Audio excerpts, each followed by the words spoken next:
professores, e eu vou pedir que você, querido e querida, abra a sua Bíblia num texto muito conhecido. Meus irmãos, e Deus faz cada coisa tremenda, né? Eu creio nisso, porque hoje de manhã nós tínhamos, obviamente, pouquíssimas pessoas hoje pela manhã aqui. A gente até deu uma trégua, esperou, né, para ver se chegava mais gente, mas foi muito difícil hoje de manhã mesmo, né? Eu estava dizendo para os irmãos da acrobacia que eu, particularmente, tive que fazer para chegar aqui, né? Nós começamos o culto, nós começamos o devocional às 9h30, bem atrasado. O pastorzão Marcelo só cantou 2 hinos e orou, e já passou a palavra para mim. Eu creio que eu comecei a falar, eram umas 9h15 já, e alguns professores ainda não estavam presentes, a gente na expectativa de que eles pudessem chegar. E a gente teve um momento muito gostoso de exposição da palavra de Deus. Eu preguei em Romanos, capítulo 8, do verso 1 ao verso 4, que inclusive era uma série de pregações que eu estava planejando fazer com a igreja somente em Romanos 8. Somente em Romanos 8 eu estava pensando em preparar pelo menos uns 4 ou 5 sermões. Os irmãos mais novos da igreja talvez não saibam, mas eu sempre gostei de pregar em série, quando eu posso aqui na igreja. Para você que é novo aqui na igreja, eu sei que algumas pessoas são novas, nossos cultos geralmente eles são temáticos. Culto de ceia, culto da família, missões, evangelístico. E geralmente, obviamente, a gente pede ao pregador, quando não sou eu, mas eu também, que a gente pregue de acordo com o tema do culto. Mas eu sempre gostei de pregar, às vezes, em série. Não é muito comum, pelo menos eu vejo no meio nazareno, as pregações em séries. Mas as pregações em séries, elas são muito boas, são boas para o pregador, porque ele sabe o que pregar, porque se ele está pegando no livro, ele sabe a sequência do livro. É bom para a igreja, porque a igreja aprende mais sobre determinado livro, sobre determinado tema. Então eu pensei em pregar uma série sobre Romanos. Talvez eu faça isso, irmãos, mas hoje à noite eu tinha preparado um sermão.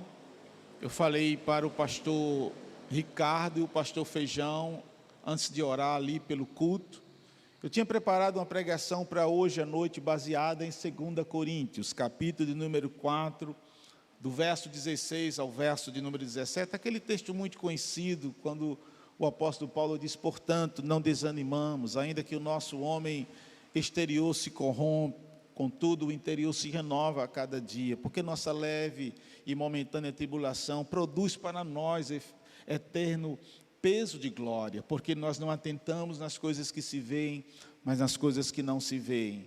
Porque as coisas que se veem, elas são temporais, mas as coisas que não se veem, elas são eternas. Estava pronto o sermão, faltava só ruminar, porque às vezes no sábado e no domingo eu fico ruminando a palavra, ruminando o texto, ruminando o esboço, orando, ruminando. Mas hoje de manhã meu amigo Marcelo, ele me fez um pedido que eu já fiz a ele algumas vezes. E aí eu disse: está certo. Ele falou assim para mim: velhão, prega o sermão que você pregou quarta passada aqui. Só tinha 7 irmãos quarta passada. Denise tentou transmitir pelo Instagram. Eu fui olhar a transmissão da Denise e não ficou boa, né, por causa do áudio, acima de tudo. O áudio fica muito para trás, nós não temos recursos para essas gravações nos cultos de semana. Mas os irmãos foram muito abençoados, e eu intitulei aquele sermão de um chamado radical. Um chamado radical. Eu tenho pensado muito em radicalidade nesses últimos momentos, nesses últimos dias e semanas. E eu vinha pensando, inclusive, num livro do falecido pastor John Stott, cujo título é Discípulo Radical. E me lembrei também, amados, esses dias, de um outro livro de um outro pastor que eu tenho uma admiração muito grande por ele, que é o pastor David Platt.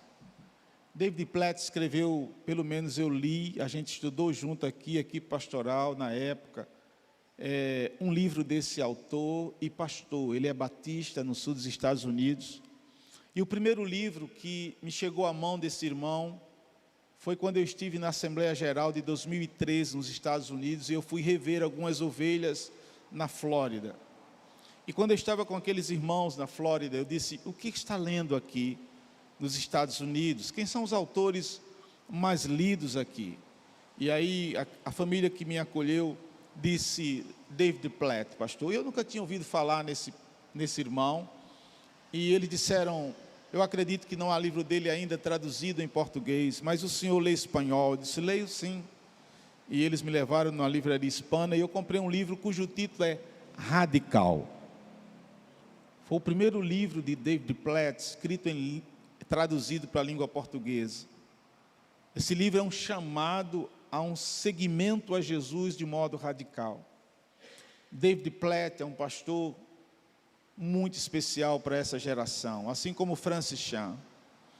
E ele exatamente é radical, porque ele escreve sobre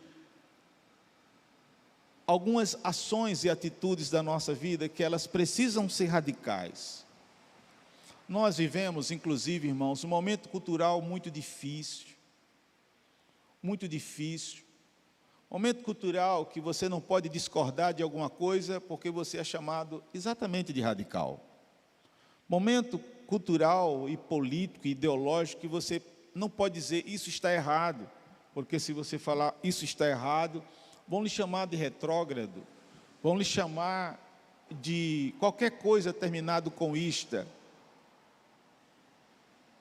Então, é um chamado radical.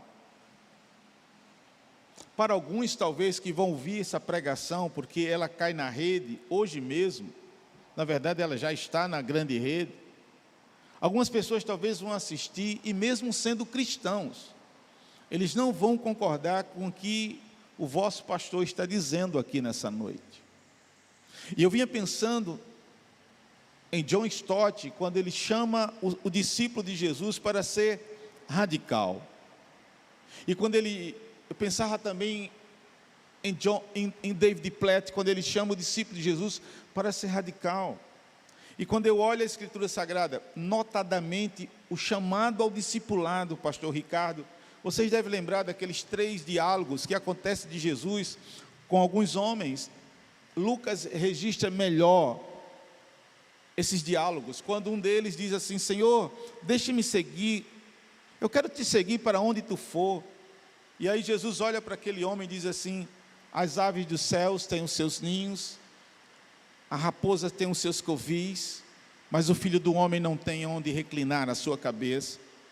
O que Jesus, na verdade, estava querendo dizer para aquele homem é: quem quer me seguir tem que ser radical, porque me seguir é um segmento de autonegação, é um segmento de enfrentar a tribulação. O Filho do Homem não tem onde reclinar a cabeça. Eu não estou te chamando para uma jornada de sucesso, que é exatamente o contrário do evangelho que é pregado em nossos dias. Eu não estou te chamando para você ter êxito. Eu estou te chamando para um projeto de eternidade. É isso. Aí Jesus olha para outro e diz: e você? Venha e segue-me. E o camarada diz assim: deixa-me primeiro eu enterrar o meu pai.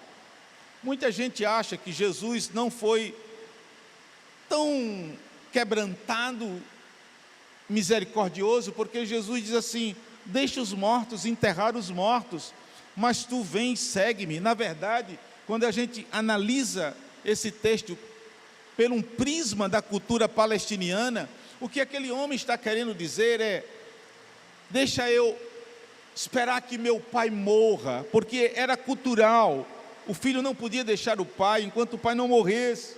E Jesus está dizendo: olha, aquele que quer seguir a mim tem que deixar tudo isso. É incrível isso, não é verdade? E a gente olha e fala assim: É radical demais. Pois é radical demais. E aí, finalmente, o último olha para Jesus e diz: Jesus, seguirei você aonde você for, mas deixa primeiro eu me despedir dos da minha casa. E Jesus diz assim: aquele que tem posto a mão no arado não pode olhar para trás. O que aquele homem estava querendo dizer, segundo a cultura palestiniana, é: deixa eu pedir autorização para os da minha casa. Se eu for lá e eles autorizarem que eu te siga, eu virei e te seguirei. Por isso que o chamado de Jesus, irmãos, é um chamado radical. Jesus fala que aquele que quer seguir Ele tem que morrer. Tem que morrer. Porque quem morre, se você não morrer, se a semente não é jogada na terra, para que ela morra, não haverá de nascer uma nova semente. Jesus disse isso. Jesus vai falar, inclusive, também, queridos e queridas, que quem acha a sua vida, perdê-la-á, mas quem perde a sua vida por Ele, achá-la-á. Isso é radicalismo. Esse tipo de evangelho não interessa esta geração. Um amigo meu falava que esta geração criou uma porta do meio. Jesus Cristo disse: olha, há duas portas, há dois caminhos. Um caminho é largo, muita gente vai por ele, muita gente vai seguir por ele, e ele conduz à perdição. Mas outro caminho é estreito, é caminho de luta. A gente estava falando, eu, Feijão e o pastor Ricardo, sobre provações, sobre lutas, que eu preciso pregar sobre isso a semana que vem, se o bom Deus permitir, baseado em 2 Coríntios capítulo 1 e capítulo 4, a gente estava falando sobre isso, em 2 Coríntios capítulo 12, falando sobre isso, falando sobre, agora mesmo ali atrás, e Jesus está dizendo que esse é o caminho, mas a gente insiste, como dizia um amigo meu, em criar uma porta intermediária. Ela não é tão larga, não vai conduzir à perdição, mas também ela não deve ser tão estreita. Para que tanto radicalismo? Para que tantas posições firmes, fortes? Para que, pastor? Vamos criar uma porta do meio. Eu me lembro de um médico que eu evangelizei, Denise deve lembrar, e quando esse médico já era crente, batizado e tal, e ele criou uma amizade muito grande comigo, isso foi em João Pessoa. E aí, um dia, jantando com ele e a família deles, eu comecei a apresentar o evangelho do nosso Senhor e Salvador Jesus Cristo, e aquele médico quase que não piscava os olhos, Carolzinha, e no final, quando eu terminei, não era uma pregação, era um bate-papo, ele olhou para mim, e em lágrimas, ele disse: pastor Alcimar, eu não entrei por essa porta estreita, eu não entrei por esse caminho estreito, eu pulei por uma janela. Foi assim que ele falou. Me apresentaram uma janela, Gilda. Ele disse: o evangelho que me apresentaram não foi esse, foi uma janela, e eu pulei por essa janela, eu agora quero despular dessa janela, e quero entrar pelo caminho estreito.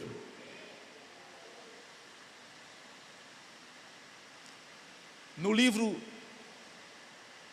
Siga-me, ou é Segue-me, de David Platt, ele evangelizando numa aldeia muçulmana, com um intérprete do lado, só mulheres estavam nessa reunião, que é algo sui generis, e ele falava que a cada momento que ele ia apresentando o evangelho, uma daquelas muçulmanas era profundamente impactada, era profundamente tocada pelo evangelho, e ele disse que cada vez que ele falava mais de Jesus, as lágrimas daquela mulher iam fluindo em seu rosto, e ele sentia que ela estava profundamente impactada, quebrantada, e ele pergunta: quem de vocês quer seguir a Jesus?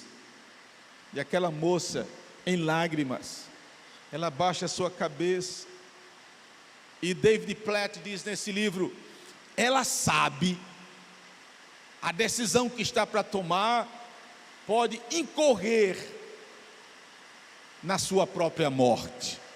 Ela sabe, aquela moça, ela estava profundamente tocada pelo Evangelho, e ela sabe que se ela dissesse, eu quero seguir a Jesus, talvez uma daquelas que estivesse ali fosse dizer ao líder tribal, que eram muçulmanos, olha, ela renunciou à fé, e talvez ou ela fosse banida da família, banida da aldeia, ou talvez ela pudesse pagar com a própria morte. Radical. Radical. O título que eu dei para o sermão de hoje foi um chamado radical. Um chamado radical para mim, um chamado radical para você que está aqui nessa noite, um chamado radical, meu irmão, minha irmã, você que está nos assistindo em sua casa. Em nome de Jesus Cristo, eu peço que você não encare essa palavra como algo extremamente comum. Mais uma vez, esse homem está pregando domingo à noite, isso é tão comum para mim, isso é religião, isso não te serve. Não escute por causa da religião, escute como uma palavra de Deus para o seu coração nessa noite. Talvez o maior problema da igreja hoje é fazer aquilo que é incomum, o comum. É fazer aquilo que pode ser para nós o extraordinário, como se fosse ordinário. Eu já ouvi tanto, eu escuto todo domingo. Não faça isso. Isso pode te levar à morte. Joel capítulo 2. Livro de Joel. A concorrência é grande com a água, né, irmãos? Por causa da sonoridade.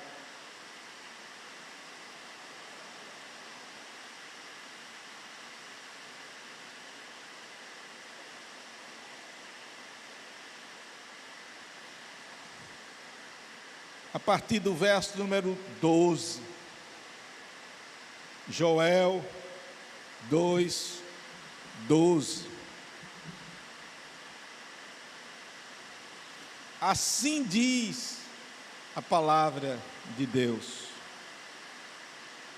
Ainda assim, agora mesmo, diz o Senhor, convertei-vos a mim de todo o vosso coração, e isso com jejuns, com choro e com pranto.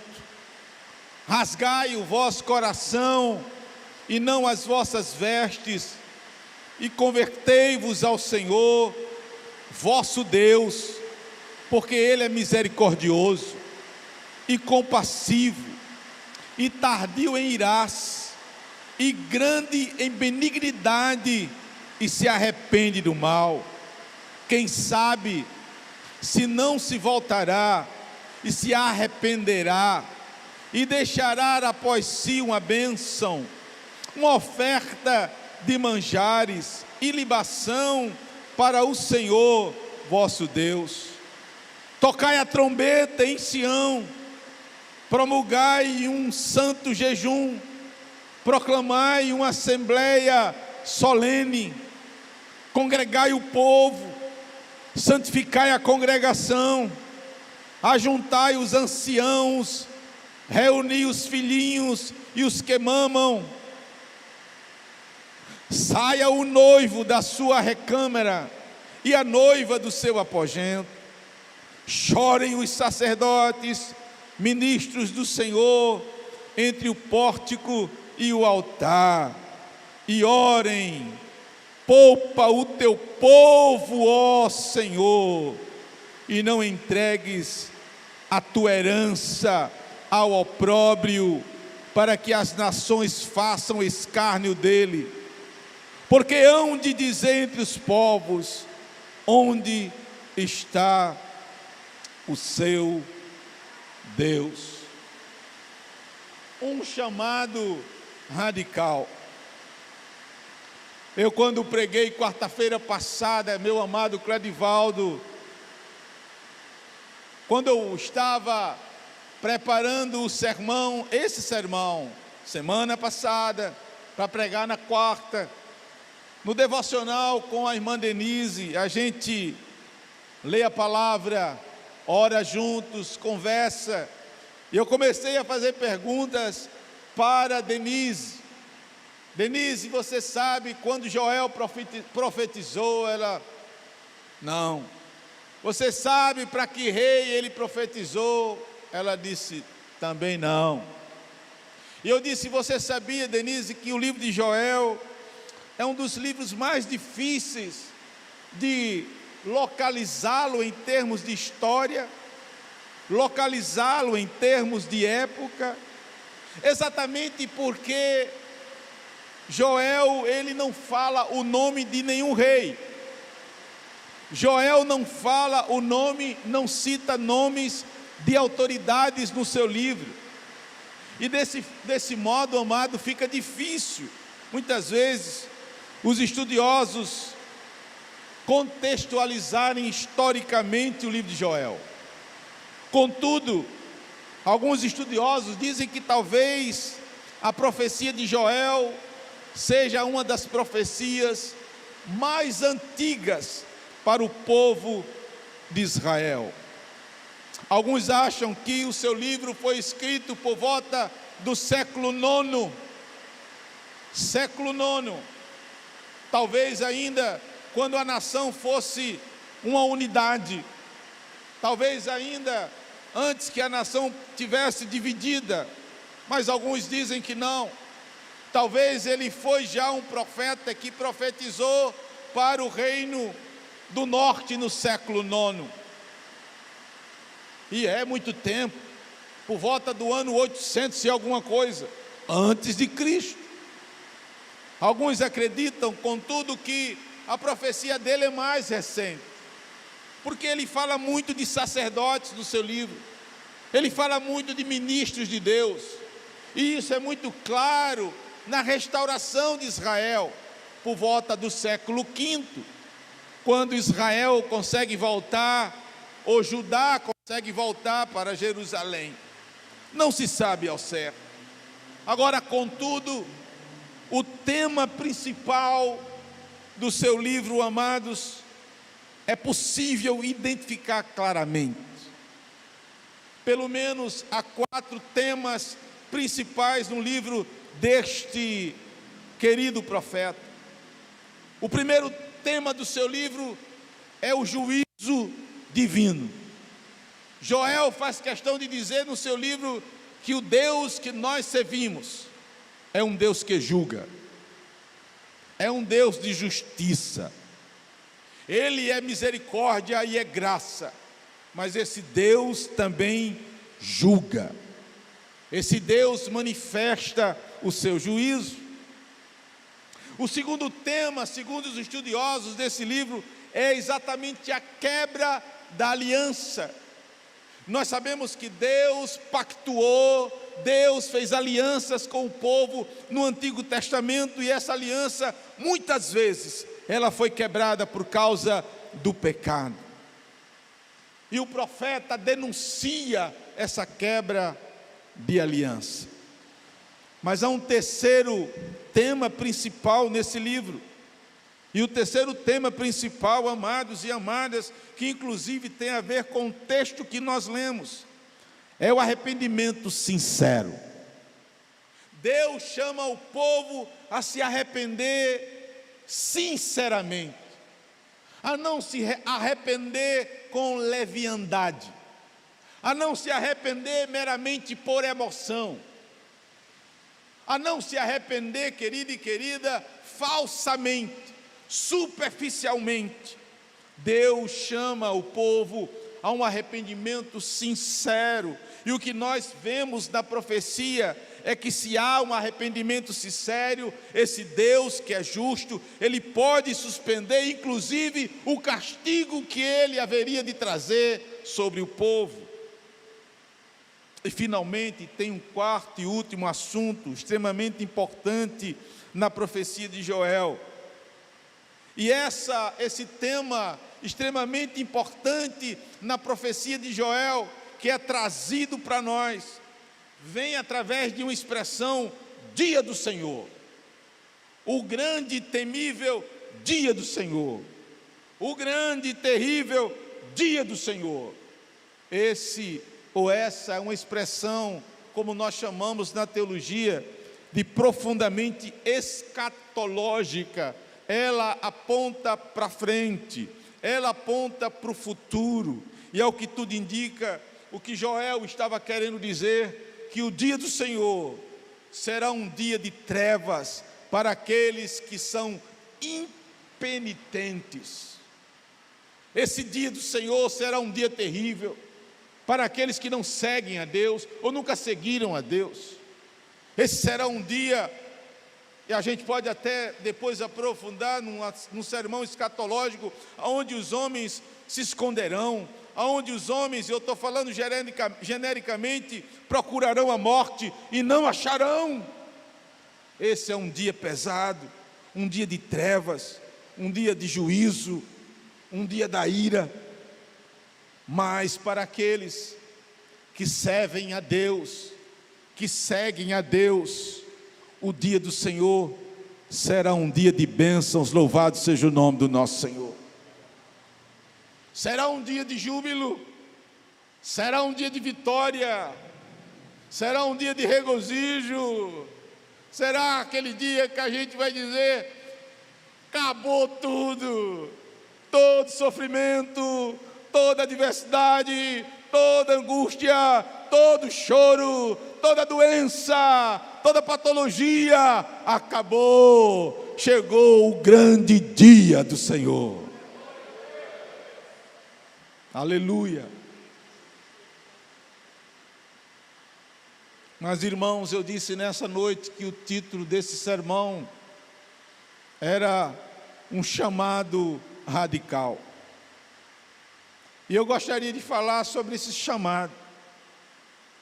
Eu gostaria, querido, que a gente analisasse por um prisma de um retorno ao Senhor, um retorno radical, uma volta radical para o Senhor, um caminho para uma restauração plena e radical ao Senhor. Talvez alguns possam pensar, mas esse é um sermão evangelístico, e eu já sou evangélico, eu já sou crente. Não, esse é um chamado geral, esse é um chamado para aqueles que ainda não conhecem a graça salvadora de Jesus e podem ouvir esse sermão e podem ser alcançados pela graça. Mas esse é um chamado também para mim, que sou pregador, sou pastor. Esse é um chamado para você que está aqui nessa noite, para você que nos assiste. É um chamado para talvez uma restauração radical. Esse talvez possa ser um chamado para uma renovação radical, uma conversão radical. E aí nós queríamos tratar, amados e amadas, de como deve ser esse caminho, como deve ser essa volta, como deve ser esse caminho de retorno, esse caminho de restauração, como deve ser essa volta. O texto nos mostra claramente como deve ser.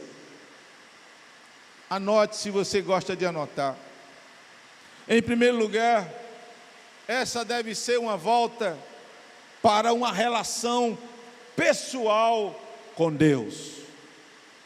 Esse chamado radical, querido e querida, é um chamado para que nós tenhamos uma relação íntima, para que nós tenhamos uma relação pessoal com Deus.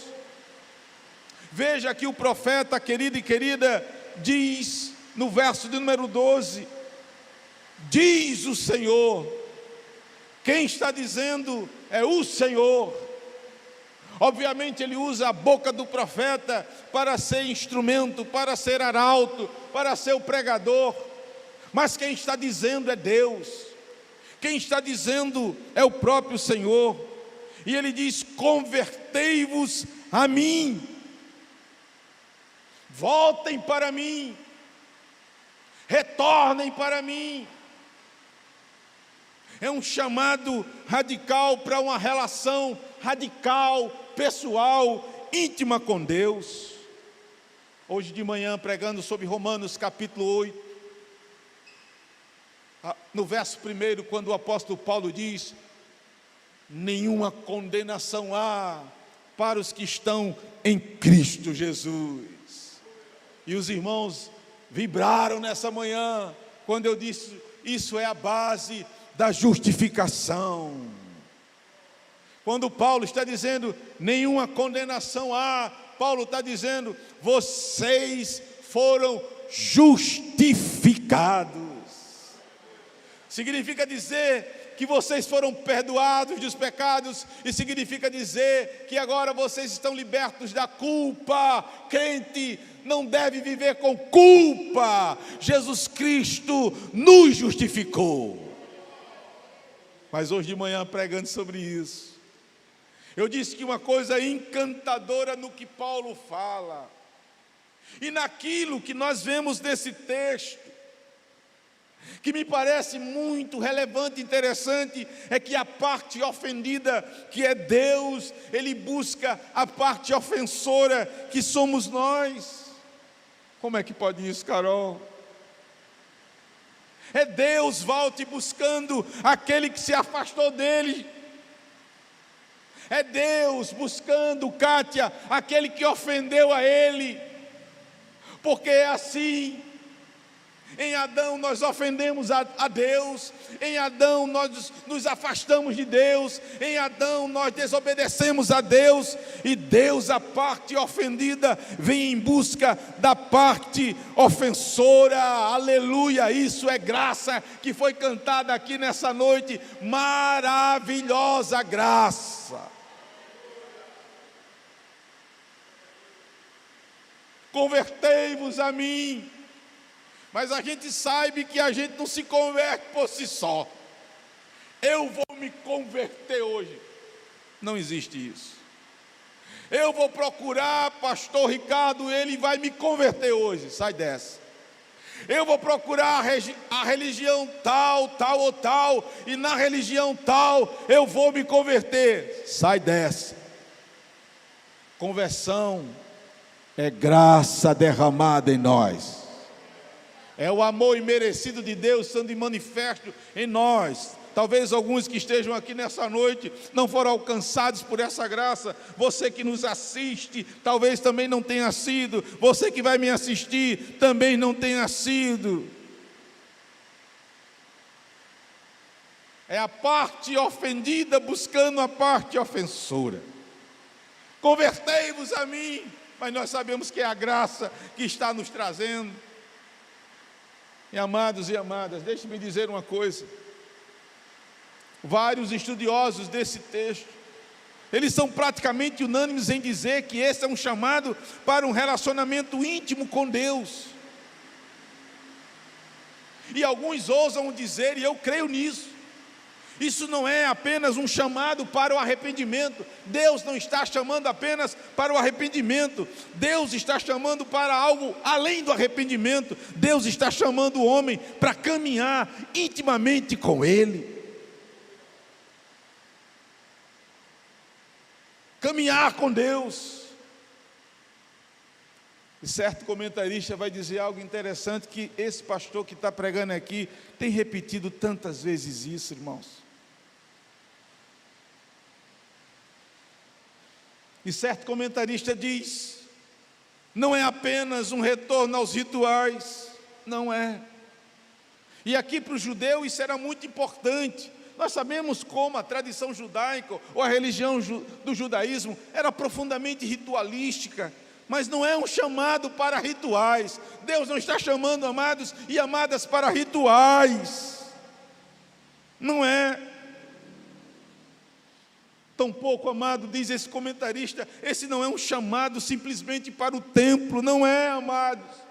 É bom estar aqui, mas quantas vezes nós estamos aqui e estamos longe de Deus? Quantas vezes nós estamos aqui, mas a nossa mente está focada ou pensando em outras coisas? Quantas vezes essas coisas para nós, irmãos, elas são profundamente triviais, banais.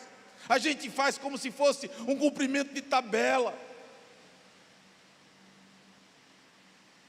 Se a gente não agisse assim, talvez a gente desse mais significado e importância àquilo que nós fazemos no domingo aqui à noite.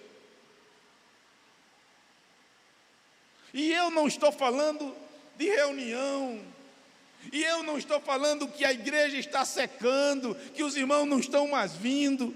Ainda há pouco, Feijão ali atrás disse, tem pouca gente, 4 pessoas, e eu brinquei com eles, Feijão, eu não sou daquele tipo de pregador que só prega se tiver 1000 pessoas, e além do mais, cobrando um cacau alto. Se tivesse aqui uma pessoa, eu estaria pregando com o mesmo entusiasmo que eu estou pregando nessa noite, porque eu prego primeiramente para a glória de Deus.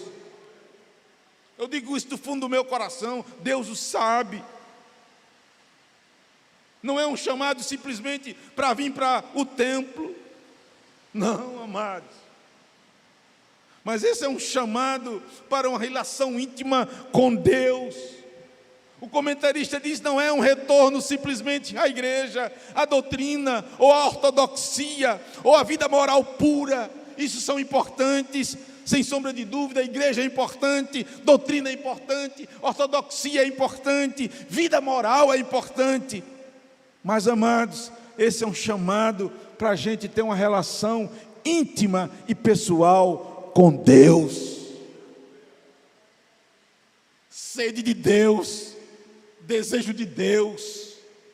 Como o salmista diz, Senhor, quando é que eu irei e me apresentarei à tua face, assim como a coça suspira pelas correntes das águas, assim a minha alma tem sede de ti. Eu amo estar na tua presença, eu desejo estar na tua presença. Oh Deus, como é bom estar em tua presença. Pregando domingo passado numa igreja lá em Mossoró, eu disse, vivemos tempos maus, vivemos tempos difíceis, vivemos tempos tão confusos, porque muitas vezes uma pessoa consegue maratonar em 4, 5 capítulos. Eu já vi pessoas crentes dizerem isso, passarem 5 horas seguidas assistindo um seriado, mas não conseguem passar 5 minutos, Carol, na presença de Deus, Cledivaldo.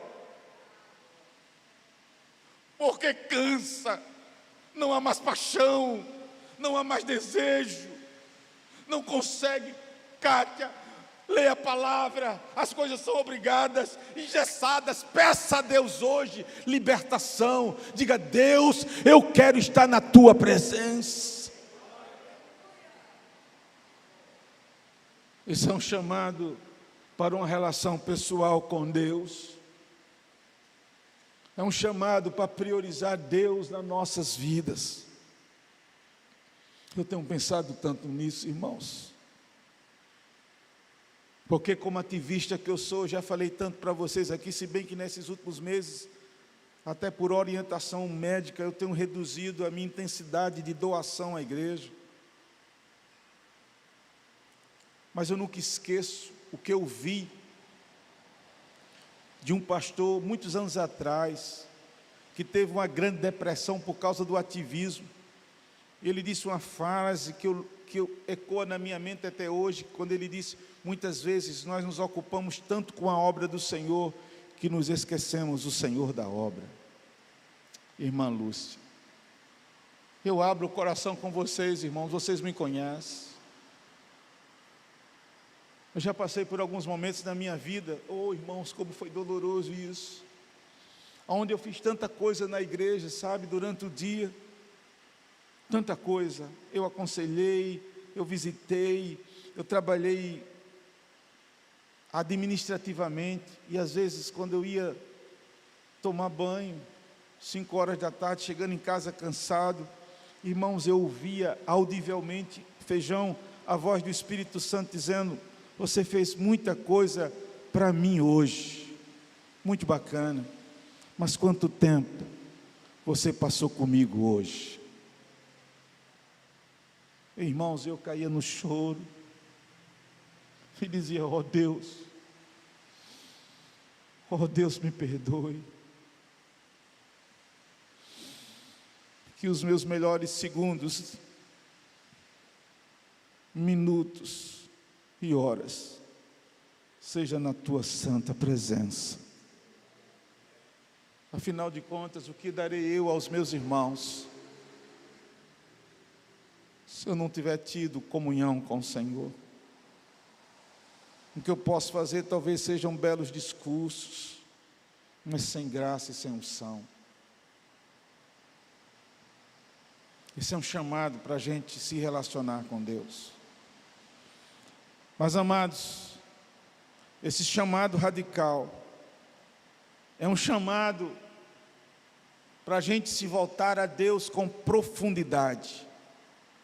Veja que o profeta diz, falando o que Deus mandou ele falar: convertei-vos a mim de todo o vosso coração, de todo o vosso coração. O que alguns dizem, amados e amadas, eu creio que serve para nós nessa geração, nesse tempo, é que esta era uma acusação, amados e amadas, contra a espiritualidade superficial dos judeus. Lembremos-nos daquilo que o profeta Isaías diz na sua profecia, e ele fala isso algumas vezes. Ele fala: esse povo me honra, é Deus falando, me honra com seus lábios, mas o coração deles está longe de mim. Eu já preguei aqui sobre o livro de Isaías, capítulo 58, quando o povo está como que reclamando a Deus, porque eles jejuam, eles oram, e eles quase que não veem a ação de Deus, e Deus fala para esse: não é esse jejum que eu quero de vocês, isso é apenas ritualidade, vocês estão fazendo isso da boca para fora, vocês não estão fazendo isso de coração. O jejum que eu requeiro de vocês é que vocês soltem as amarras da impiedade, ou seja, livrem-se do pecado, que vocês amparem os órfãos e a viúva, que vocês deem comida aos famintos, que vocês vistam aqueles que estão nus. Esse é o jejum que eu quero de vocês.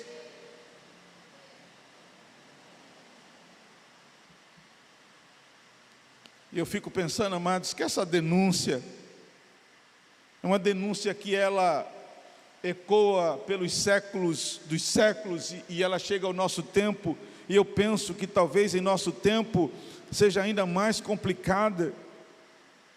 Você pode não concordar comigo, fico muito à vontade em relação a isso, mas eu vejo muitas vezes uma espiritualidade teatral, uma espiritualidade cênica, cheia de emoção, mas desprovida de sinceridade e de totalidade. Esse chamado radical é um chamado, amado, com profundidade, é uma entrega total. E escute o que eu vou dizer aqui nessa noite, que é radical o que eu vou falar. Deus não tolera uma espiritualidade dividida. Deus não tolera. Deus é único, é exclusivo. A glória é dele sempre. O poder pertence a ele sempre. O culto deve ser somente para ele e para a glória dele. Eu acho muito interessante, amados. Eu vou citar 2 textos bíblicos, não vou dizer os textos, eu vou dizer quem citou. O primeiro foi Jesus Cristo. Quando está falando de riqueza, ele diz que um homem não pode servir a Mamon e não pode servir a Deus. Ou ele serve a Mamon, ou ele serve a Deus. Ou ele vai ser escravo de um, ou servo do outro. O apóstolo Paulo, denunciando a igreja de Corinto, vocês devem lembrar muito bem disso. Que coisa séria. Paulo diz à igreja dos Coríntios: vocês não podem beber do cálice do Senhor e do cálice dos demônios. Muitas vezes as pessoas não entendem o que Paulo está dizendo. É porque na igreja de Corinto tinha crente que vinha para a ceia, como é hoje à noite, ceava na igreja, e depois iam para os cultos pagãos, aonde era dada alimento, comida sacrificada aos deuses pagãos. E o apóstolo Paulo está dizendo: que tipo de crente é você? Você vem para a igreja no domingo e ceia, e depois você vai lá no paganismo e come lá.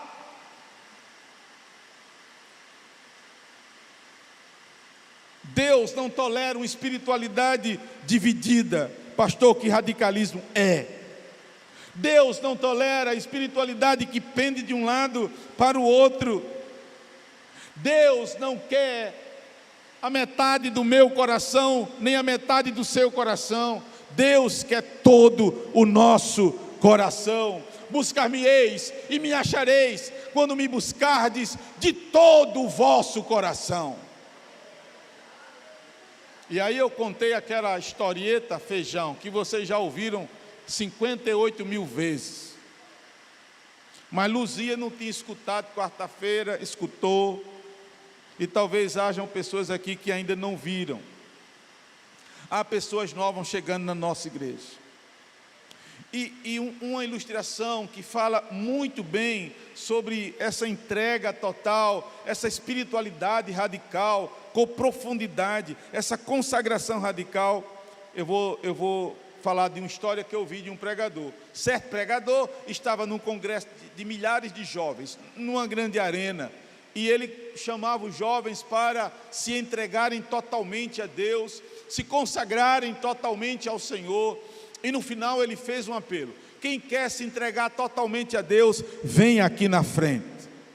E a história diz que dezenas e dezenas de jovens foram descendo pelas arquibancadas, galerias, e chegando até a frente, quebrantados, chorando. E a história diz que um rapaz que só tinha do tronco para cima, ele não tinha daqui para baixo, ele não tinha os seus membros inferiores, ele saiu sozinho, se arrastando com as suas mãos, e os jovens foram abrindo caminho para ele, e ele chegou de frente ao pregador, e ele olhou para o pregador e disse: pregador, me responda uma coisa, pode Deus usar um homem pela metade como eu?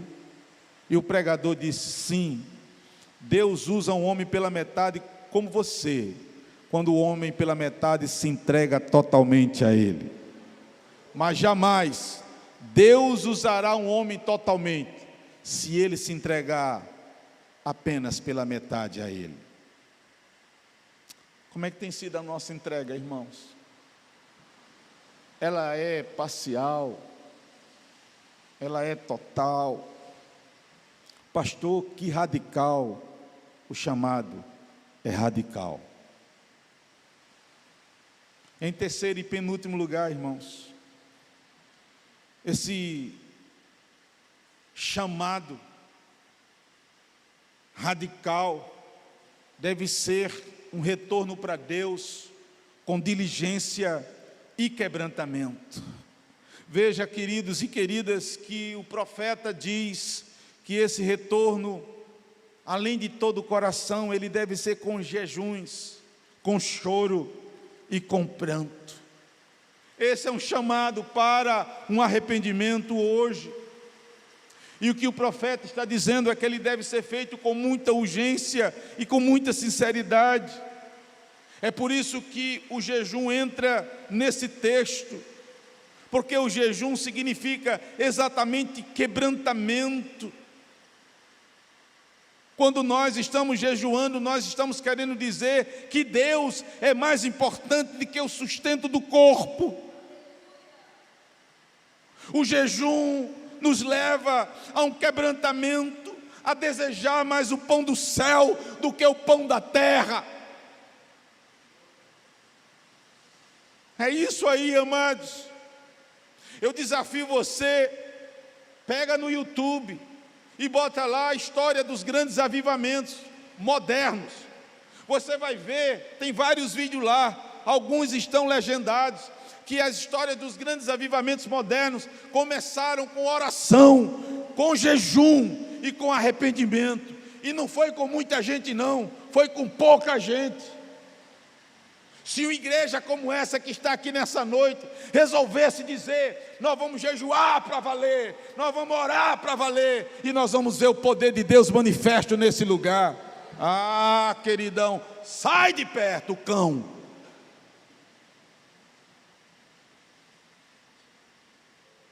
O próprio Senhor Jesus Cristo diz: nem só de pão viverá o homem, mas de toda a palavra que procede da boca do Senhor. Isso é desejar o pão do céu. E aí, amados, quando eu estava, preparando o meu querido geral desse sermão, eu me deparei com uma história que eu não sabia de John Wesley. Para aqueles que gostam da história de John Wesley, eu não sabia. John Wesley escreveu um diário, muita coisa no diário de John. Wesley escreveu no dia 6 de fevereiro de 1756. Ele diz: os franceses estavam à porta da Inglaterra, e o rei da Inglaterra convocou um dia solene para toda a nação, de oração e de jejum. O Wesley diz que esse dia foi um dia memorável, um dia glorioso. Em cada cidade as igrejas estavam superlotadas, e o povo inglês, todo ele em jejum e oração, buscando a Deus, pedindo que Deus os livrasse dos franceses. E o Wesley termina o seu relato no seu diário do dia 6 de fevereiro. A humildade transformou-se em regozijo nacional, porque a ameaça da invasão francesa foi impedida. Alguns historiadores podem dizer, não, eles votaram por outras causas. Mas para o povo inglês, que passou um dia todo com as igrejas superlotadas, orando, buscando a Deus, jejuando, eles entendiam que foi a intervenção de Deus. Foi Deus, foi Deus, foi Deus.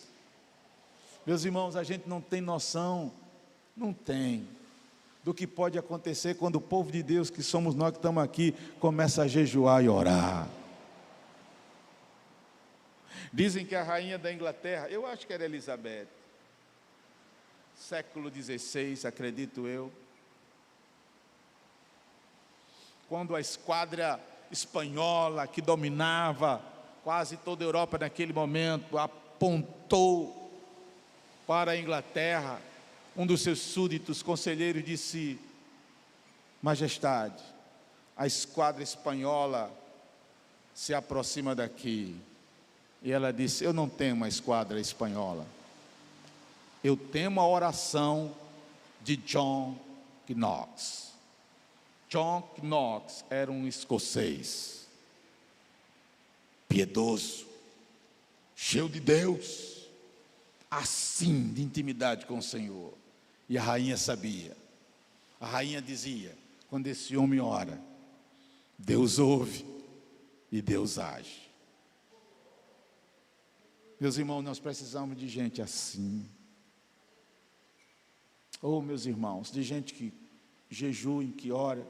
Às vezes nós olhamos vir para a igreja e dizemos: as coisas aqui estão frias, as coisas aqui estão assim. Eu já vi gente mandando mensagem para mim: cadê o povo? Cadê o povo? Cadê o povo? Cadê o povo?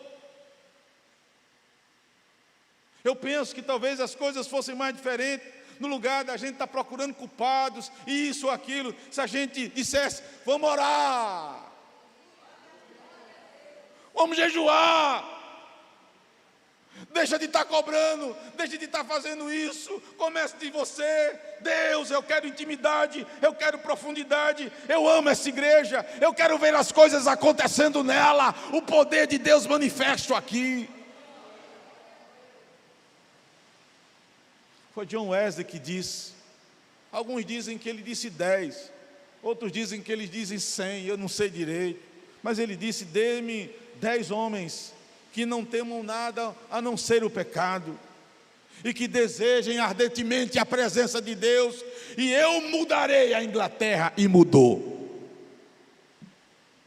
Nós poderíamos dizer nessa noite: ó Deus, dê-me 10 pessoas aqui, 20, homens, mulheres, que a gente ore, que a gente se comprometa, que a gente deseje, que a gente busque, que a gente chore. Porque a palavra diz: com choro e com pranto.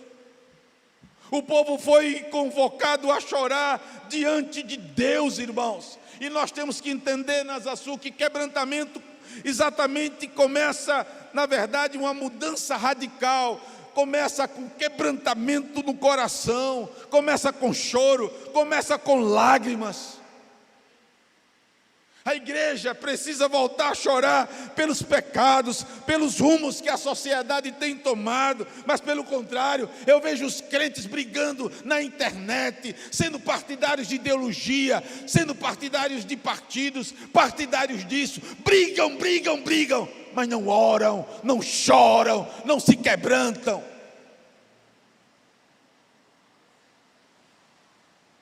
Meus irmãos, nós precisamos nos quebrantar na presença do Senhor.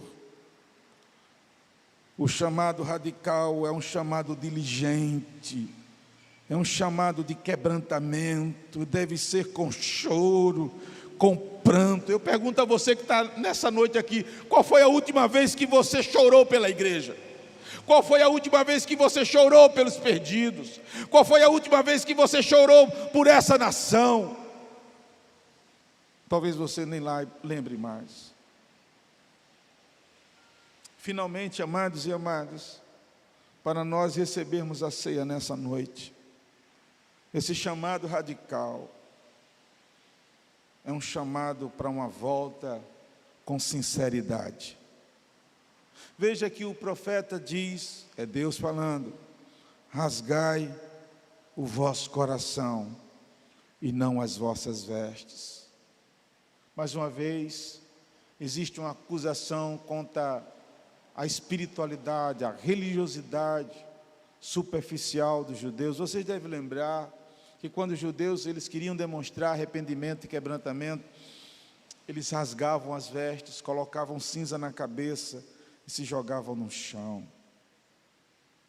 Deus está dizendo: não é esse tipo de quebrantamento que eu quero, isso não é sincero. Isso é apenas ritual. Eu quero que você rasgue o coração. Deixe eu dizer algumas coisas a vocês, amados e amadas. Deus não se impressiona com a nossa espiritualidade teatralizada. Você pode mudar a voz no microfone, isso não vai chamar a atenção de Deus, não. Você pode usar todo o seu colóquio do evangeliquez, todas as palavras que você sabe, não vai impressionar Deus. Deixa eu dizer a vocês também que Deus não se impressiona com a encenação dos crentes. Os crentes podem encenar o que for.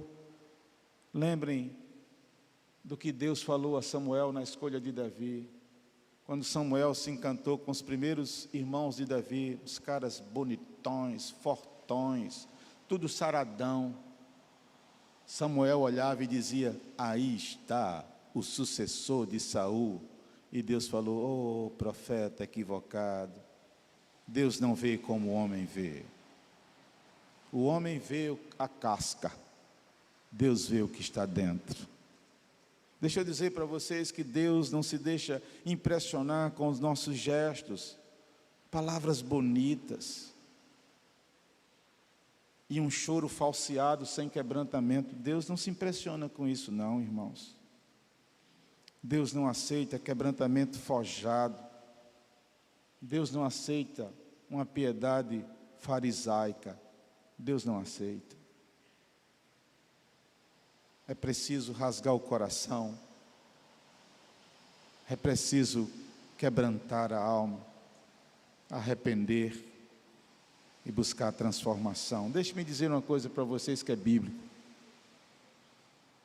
Deus deseja um coração arrependido e contrito. E a palavra diz que um coração compungido jamais será desprezado por Deus.